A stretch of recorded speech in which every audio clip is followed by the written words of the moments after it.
আসসালামু আলাইকুম everyone, welcome back to our channel. আজকে আমরা চলে এসেছি আমাদের দার্জিলিংয়ের সেকেন্ড পার্টের ভিডিও নিয়ে।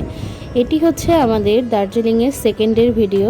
আমরা সকাল সকাল ঘুম থেকে উঠে রেডি হয়ে সবাই চলে যাচ্ছিলাম নাস্তা করতে। তো নাস্তা করতে যাওয়ার পথে ভাবলাম আগে স্টেশনটা একটু ঘুরে যাই।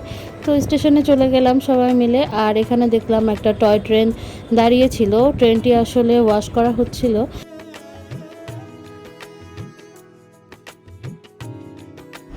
সকাল সকাল বের হয়ে গেছি আমরা। এই যে ট্রেন দাঁড়িয়ে আছে, সব এগুলো হচ্ছে টয় ট্রেন।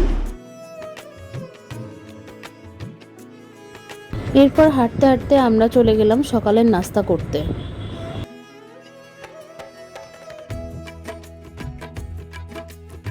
নাস্তা শেষ করে আমরা আবার চলে আসলাম স্টেশনে। আর স্টেশনে একটি স্টিম ইঞ্জিনের টয় ট্রেন দাঁড়িয়েছিল।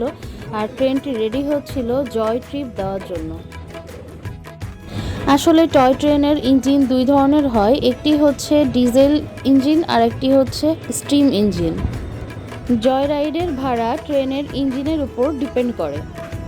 স্টিম ইঞ্জিন জয় রাইডের ভাড়া 1500 রুপি আর ডিজেল ইঞ্জিন জয় রাইডের ভাড়া 1000 রুপি।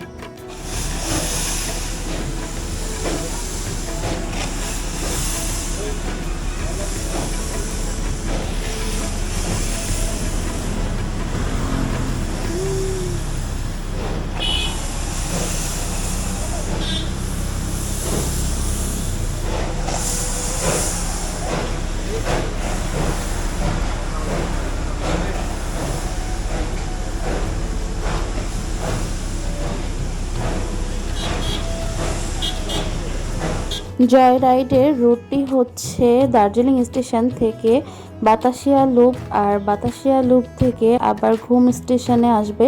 সেখানে রেলওয়ে মিউজিয়াম আছে, সেই মিউজিয়ামটি ভিজিট করানোর পর আবার বাতাসিয়া লুপ হয়ে দার্জিলিং স্টেশনে ব্যাক চলে আসবে।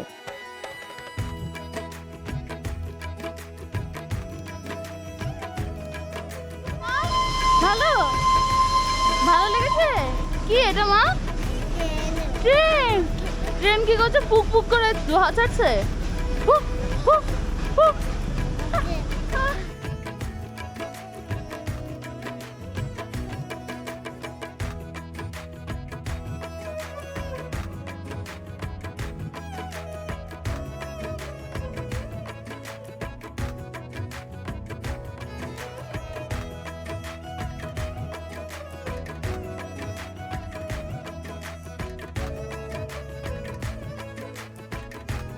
এরপর আমরা রক গার্ডেন যাওয়ার জন্য গাড়িতে উঠে পড়লাম।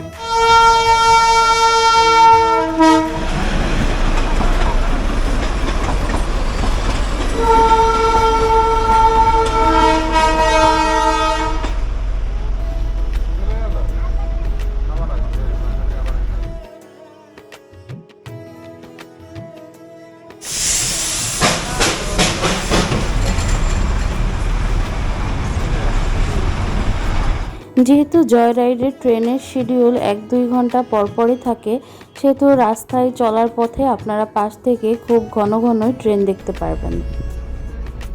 ভিডিওটি দেখে আপনারা বুঝতেই পারছেন আমরা কিন্তু নিচের দিকে নামছি। আর এখানে আমরা যতদূর যাব পুরাটাই নিচের দিকে নামবো। বেশ ভয়ই লাগছিল আমার নিচে নামতে। রাস্তাগুলো পাহাড়ের গা ঘেঁষে গিয়েছে, আর অপোজিট সাইড থেকে যদি আপনারা নিচের দিকে তাকান তাহলে কিন্তু অনেক গভীর খাদ দেখতে পারবেন। আর যাদের হাইট ফোবিয়া আছে তারা ভয়ও পেতে পারেন, যেমন আমার একটু প্রবলেম হচ্ছিল, তারপরেও আমি রাইডটা অনেক বেশি এনজয় করছিলাম।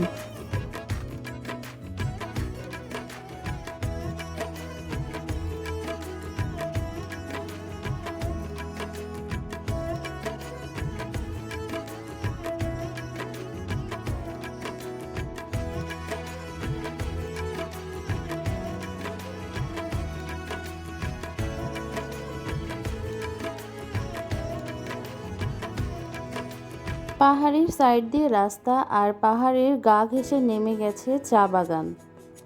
সুবহানাল্লাহ, মাশাল্লাহ, আল্লাহর যে কি অপরূপ সৃষ্টি, এটি নিজ চোখে না দেখলে আসলে ভিডিও করেও দেখানো সম্ভব না, বোঝানোও সম্ভব না। আমরা যারা নিজেরা গিয়েছি তারাই বুঝতে পারবো যে এটা কত সুন্দর।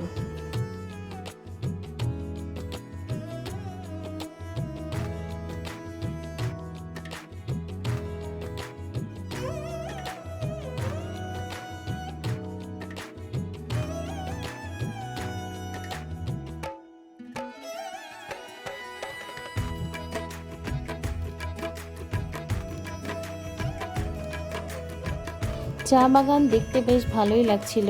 আর চা বাগান দেখতে দেখতে আমরা পৌঁছে গেলাম রক গার্ডেনে। আর রক গার্ডেনের এন্ট্রি ফি 50 রুপি করে পার পারসন। ভিতরে ঢুকেই আমরা কিছু ছবি তুলে নিলাম, কারণ পরিবেশটা এত ভালো লাগছিল, ছবি না তুলে থাকা যায় না। প্লেসটা মারাত্মক সুন্দর, খুবই সুন্দর।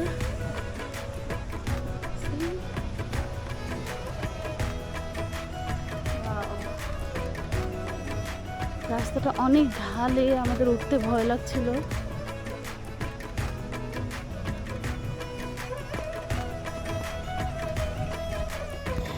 আব্বু আম্মু আগেই তাহিবাবুকে নিয়ে উপরে উঠে গিয়েছিল, আর তারা একটু বসে রেস্ট নিচ্ছিল। আর এখানে এত কালারফুল ফ্লাওয়ার ছিল, তাহি তো দেখে এক্সাইটেড হয়ে গিয়েছিল, সে ফুল চাচ্ছিল আমার কাছে। তবে এখানে কিন্তু ফুল ছেঁড়া নিষেধ। এখানকার মেইন আকর্ষণই কিন্তু এই ওয়াটারফলটি।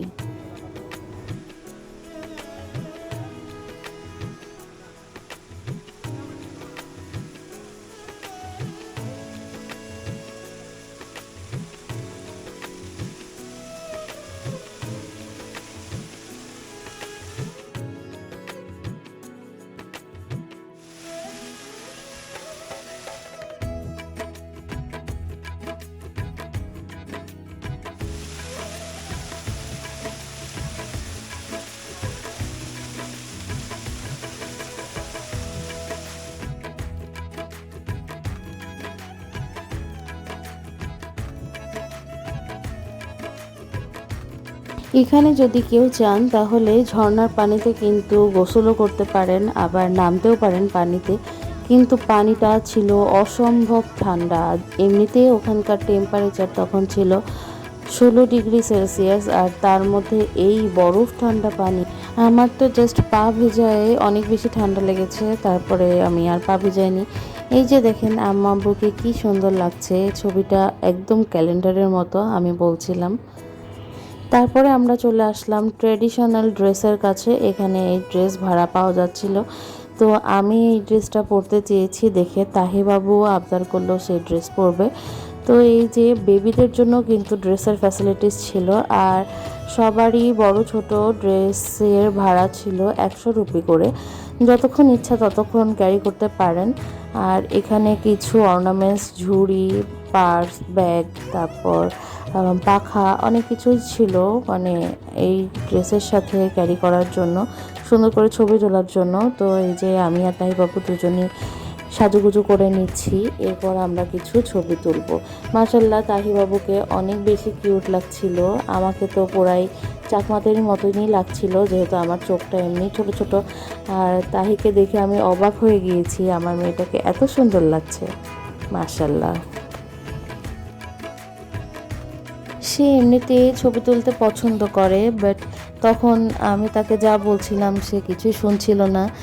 ও যেটা করতেছিল আমি ওকে কপি করছিলাম, আর ওর মতো করার ট্রাই করছিলাম, আর ওকে ছবি তুলতে বলছিলাম।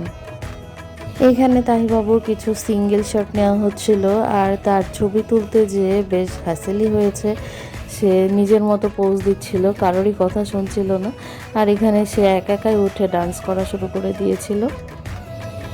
আশেপাশের ভিউ আর এই ট্রেডিশনাল ড্রেস সব কিছু মিলিয়ে তাহিবাবুকে আপনাদের কাছে কেমন লেগেছে প্লিজ কমেন্ট করে জানাবেন। আমার কাছে কিন্তু ওকে দেখতে অনেক বেশি ভালো লাগছিল।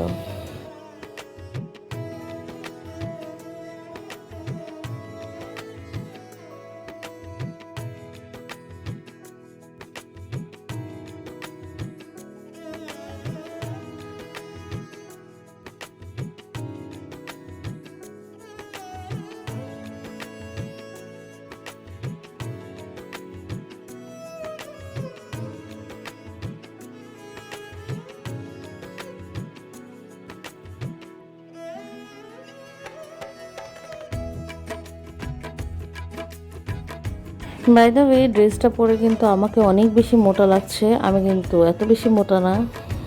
রক গার্ডেনের পাশেই কিন্তু গঙ্গা মায়া পার্ক ছিল, তো আমরা আর সেখানে যাইনি। পার্কটি হচ্ছে রক গার্ডেনের থেকে আরও নিচে নামতে হয়।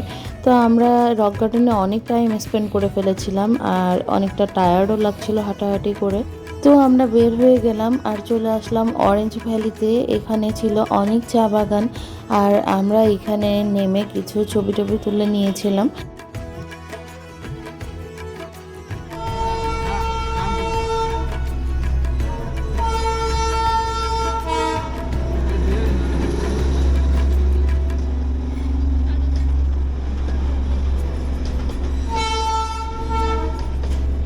দার্জিলিং শহরটি যেহেতু ট্রেনের জন্য বিখ্যাত, সো আমরা কিন্তু চলতি পথে অনেক ট্রেন দেখতে পাচ্ছি।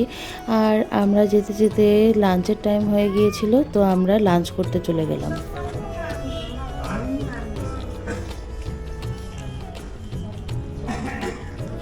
আমরা এখন যাচ্ছি জুতে। তো এখান থেকে আমাদের 5 মিনিট হাঁটতে হবে এই সিঁড়ি দিয়ে। জু 5 মিনিট হবে।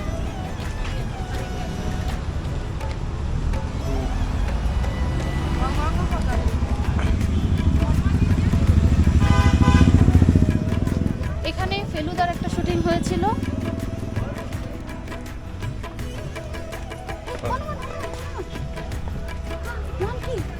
এই বাঁদরগুলো অনেক বেশি দুষ্ট ছিল, রাস্তায় লোকজনের গায়ে হাত দিচ্ছিল, তারপর জিনিসপত্র টান দিচ্ছিল। তো স্থানীয়রা ওদেরকে একটু মার দিচ্ছিল, সরাই দিচ্ছিল। এখানে কিছু মার্কেট আছে, কিছু কেনা যায়, খাবার দোকান আছে।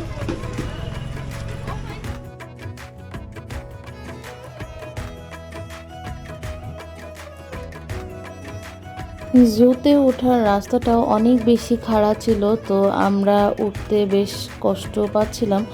আর মার্কেটগুলো ঘুরে ঘুরেও দেখছিলাম। এগুলো কত করে? 2000 টাকা। হাসপাতাল আছে।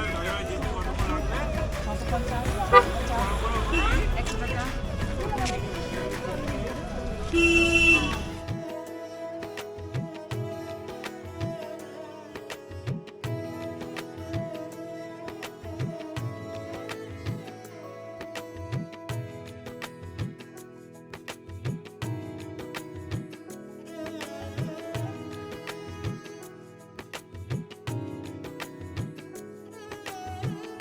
অনেক পথ অতিক্রম করে আমরা পৌঁছে গেলাম জুয়ের সামনে। আর এখানে জুয়ের টিকিট ছিল স্থানীয়দের জন্য 110 রুপি করে, আর ফরেনারদের জন্য 180 রুপি করে। কি এটা দাহি?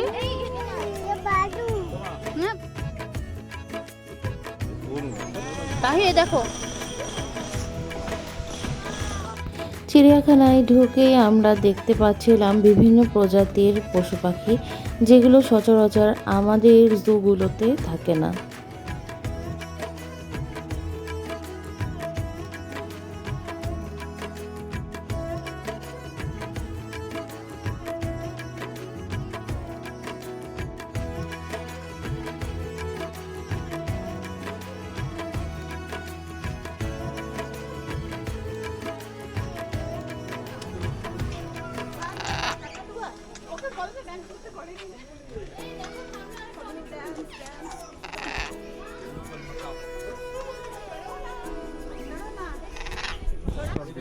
তাই কি দেখেছো? বলো ম্যাকাও।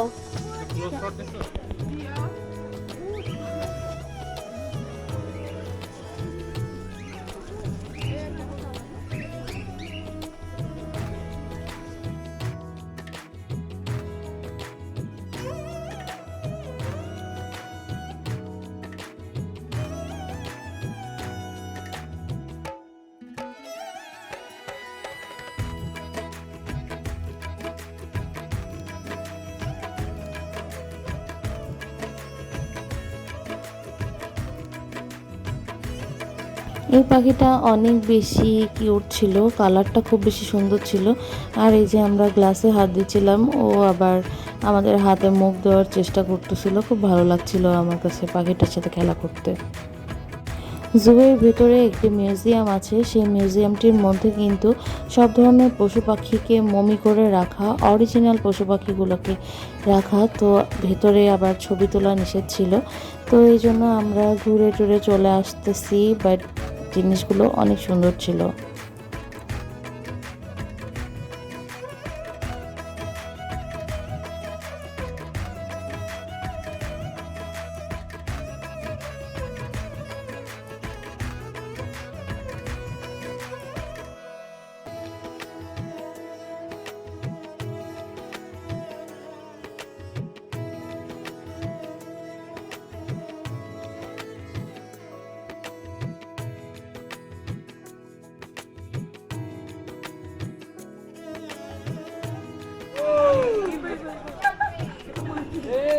তাই দেখো দোল খাচ্ছে মানকি। बंदर बंदर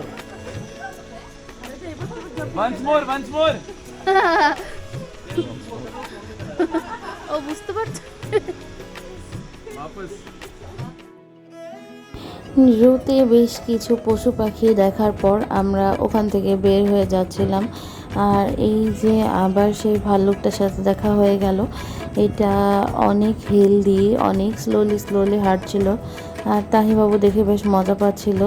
ওই প্রথম ভাল্লুক দেখেছে, কিন্তু সে একবারেই চিনতে পেরেছে এটি ভাল্লুক। এটা হচ্ছে সেই বিখ্যাত Saint Joseph School and College. এখানে মেহুনা মুভি, তারপর ইয়ারিয়া মুভির শ্যুট করা হয়েছিল। এছাড়াও আরও অনেক মুভি শ্যুট করা হয় এখানে। খুবই সুন্দর আর অনেক বড়, বিশাল একটা বিল্ডিং। এই যে এই রকটা, এটার উপরেও শাহরুখ খান উঠে কোন একটা ডায়লগ দিয়েছিল নাকি অ্যাক্টিং করেছিল, সেই জন্য এখানেও সবাই শাহরুখ খানের পোজে ছবি তুলে, ওই যে লক্ষ্য করলে দেখতে পারবেন একজন ছবি তুলছে অলরেডি। এই যে যেই সামনের বিল্ডিংটি দেখা যাচ্ছে, এটা হচ্ছে সেই রামকৃষ্ণ মিশন। এটা হচ্ছে সিস্টার নিবেদিতা যিনি ছিলেন, তিনি হচ্ছে এখানে শেষ নিঃশ্বাস ত্যাগ করেছিল, তার মানে মৃত্যুবরণ করেছিল। তো তখন এখানে এই বিল্ডিংটি তৈরি করা হয়েছিল তার উদ্দেশ্যে। এই জায়গাগুলো নেমেও ভিজিট করা যায়, বাট আমরা আর নামিনি, গাড়িতেই ছিলাম। আর আমাদের ড্রাইভার আঙ্কেল আমাদেরকে ব্রিফ করছিল। এরপর আমরা চলে আসলাম টি গার্ডেনে। এই জায়গাটাও অনেক বেশি সুন্দর।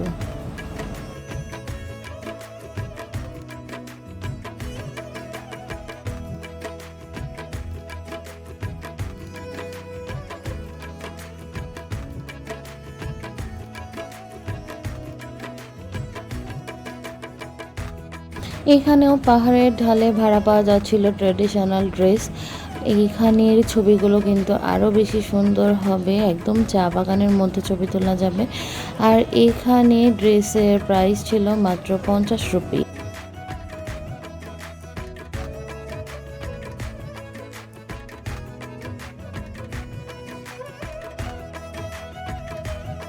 পাহাড়ের মাঝে মাঝে ছোট ছোট গ্রাম রয়েছে। আর তখন সন্ধ্যা হয়ে গিয়েছিল, আমরা সূর্য অস্তও দেখেছি। আর এখানে সবাই ট্রেডিশনাল ড্রেস পরে ছবি তুলছিল, সবাই সবার মতো করে এই প্রাকৃতিক সৌন্দর্য উপভোগ করছিল।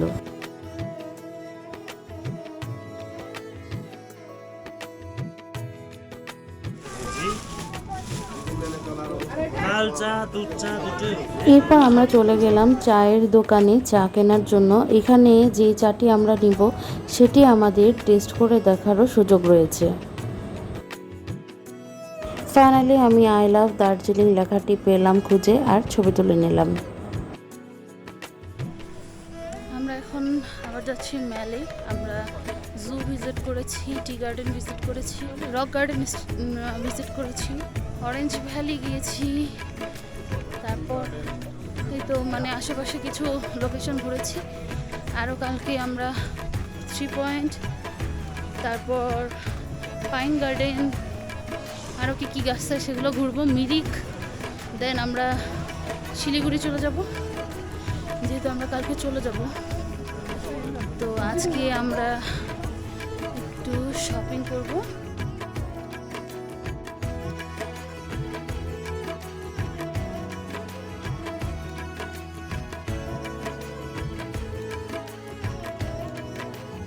চলে আসলাম আমরা আবার মেলে। আর তাহিবাবু তো আগের দিন আসেনি, আজকে প্রথম এসেছে। সে মেলে এসে বেশ মজা পাচ্ছিল, কারণ এই জায়গাটা মোটামুটি সমতল ভূমি আর বাচ্চারাও ছিল, সবাই খেলাধুলা করছিল, সে মজা পাচ্ছিল। আর মেইন কথা, তার অনেক বেশি শীত লাগছিল, সে হাত ঢুকিয়ে রেখেছিল পকেটের মধ্যে। আর এই যে বাবল নিয়ে আমরা দুজন খেলা করছিলাম, এত বড় বড় সুন্দর সুন্দর বাবল ছিল। তাই বাবু কিন্তু এখান থেকে বাবল কিনেও এনেছিল।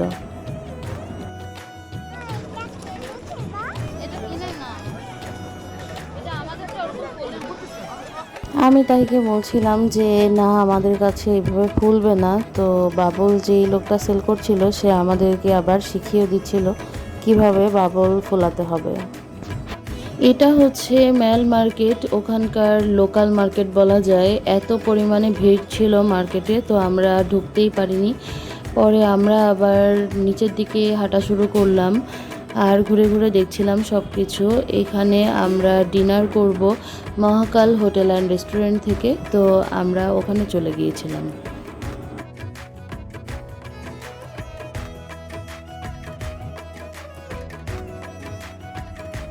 অ্যাকচুয়ালি আমরা ইউটিউবে মহাকাল হোটেল অ্যান্ড রেস্টুরেন্টের কিছু রিভিউ দেখেছিলাম, সেজন্য আমরা ওখানে চলে গিয়েছিলাম। আর এটা ওদের মেনু।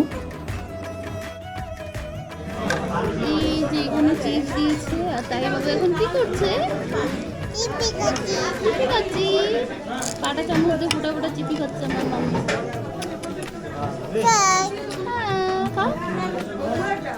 ওখানে যে শুনলাম মহাকালের বিরিয়ানিটা বেশ স্পেশাল, তো আমরা একটা বিরিয়ানি অর্ডার করে নিয়েছিলাম টেস্ট করার জন্য। আর বিরিয়ানিটার প্রাইস ছিল 260 রুপি, আর টেস্ট ছিল বেশ ভালোই।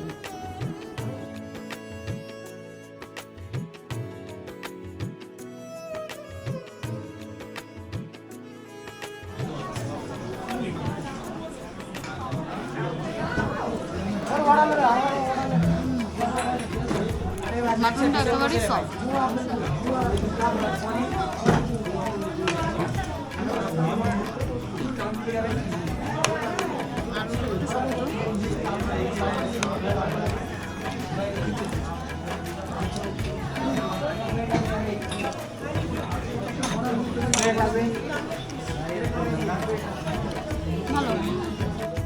বের হয়ে গেলাম আমরা রেস্টুরেন্ট থেকে খাওয়া দাওয়া শেষ করে। আর আমি কিছু পান মশলা নিয়েছিলাম হোটেল থেকে, আর সেগুলো বেশ মজার ছিল, তো আমরা ওগুলো খেতে খেতেই হাঁটা শুরু করলাম। আর মহাকাল রেস্টুরেন্টটি কিন্তু বাংলা খাবারের জন্য বেশ ফেমাস। রাত 9:30 বাজে অলমোস্ট। অনেক ঠান্ডা হয়ে গেছে, ঠান্ডা লাগছে অনেক। এরপর আমরা হাঁটতে হাঁটতে রুমে চলে গেলাম। আর এটাই ছিল আমাদের দার্জিলিং ট্যুরের সেকেন্ড ডের ভিডিও। আর আজকে আমরা অনেকগুলো প্লেস ঘুরেছি, সো সবাই মোটামুটি টায়ার্ড ছিলাম, বাসায় যেয়ে সবাই ঘুমিয়ে পড়েছিলাম। আর পরের দিন আমাদের উঠতে হবে ভোর 4টায়। সো আজকের ভিডিও এ পর্যন্তই। সবাই ভালো থাকবেন, সুস্থ থাকবেন। পরের ভিডিওটি দেখার জন্য আমন্ত্রণ রইল। Bye bye.